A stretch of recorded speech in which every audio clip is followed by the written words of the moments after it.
প্রায় 6 ঘন্টা পর চুঁচুড়া এসডি অফিসে উঠল বিজেপির বিক্ষোভ।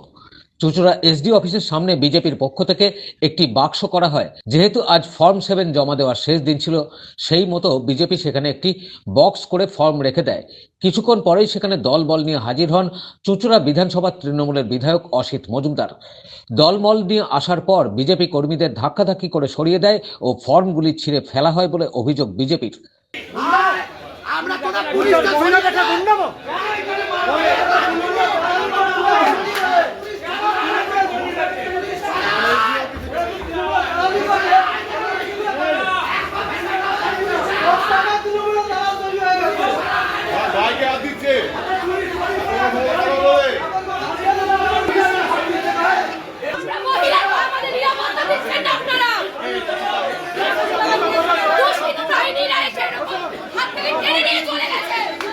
পরে একে একে বিজেপির কর্মীরা আসতে শুরু করেন।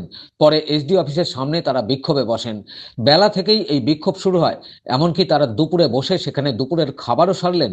বিকেল হতেই তারা এমনকি বিছানা পেতে শুয়ে পড়ে। এসডি অফিসের ঘরের সামনে ঘটনাস্থলে উপস্থিত হয় চুঁচুড়া থানার পুলিশ।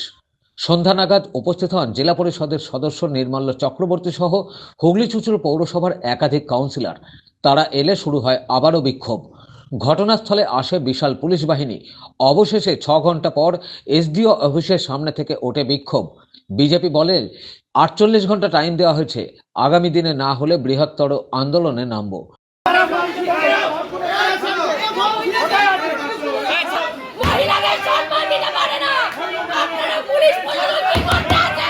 আজকে যেভাবে ফর্ম 7 যা দেওয়া লাস্ট ডেট ইলেকশন কমিশন করেছে, সেখানে সাধারণ মানুষ, কার্যকর্তা সবাই এসছে, যারা যারা যেখানে তাদের যারা কমপ্লেন আছে কমপ্লেনগুলো জমা দিতে। কিন্তু আমাদের এরকম ধরনের কোনো ইচ্ছা ছিল না, কোনো ঝামেলা কেউ করবে এই ধরনের কারো কোনো ইচ্ছাও নেই। আমাদের যারা লোকেরা আছে, জনসাধারণ যারা আছে, তারা এসছে স্বাভাবিকভাবে, তারা ফর্ম 7 জমা দেবে বলে। তো সেই সময় এখানকার বিধায়ক তার নেতৃত্বে যেভাবে এখানে গুন্ডামি করেছে, যেভাবে মারধর করেছে, ফর্ম 7 ছিঁড়ে দিয়েছে, তার প্রতিবাদ গণতান্ত্রিক পদ্ধতি এইভাবেই করতে হবে। আমরা তো আর ওদের মতন মারপিট ভাঙচুর করবো না। হ্যাঁ, এটা ঠিক আছে, সামনে পেলে এখন যদি মারতে আসে তাহলে হাড়গোড় আমরাও ভাঙতে জানি। বিজেপির পক্ষে দীপাঞ্জন গুহ ও এলাকার বিধায়ক অসিত মজুমদার কি বলছেন শুনবো। দেখতে পাচ্ছেন না কি জন্য জোর করে মানুষের ভোটাধিকার কেড়ে নেবে? এটা হয় নাকি? 7 নম্বর ফর্ম, যিনি জানেন রবীন্দ্রনগরের লোক 4 লোকের নামে 7 নম্বর ফর্ম জমা দিচ্ছে, এটা অন্যায়, অবিচার।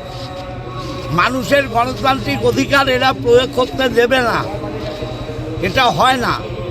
জোর করে মানুষের নাম কাটা দেবে। কালকে সুকান্ত মজুমদার বলছে হুগলি লোকসভায় 1,26,000 ভোটের নাম বাদ হয়ে গেছে। ও কোত্থেকে জানলো? এই ইয়ারোগুলো ওদের দালাল নাকি? নির্বাচন কমিশনকে তো দালাল করে নিয়েছে। জোর করে মানুষের ভোটাধিকার কারার বিরুদ্ধে মানুষ। চুঁচুড়া থেকে ব্যুরো রিপোর্ট, খবর নিউজ 6।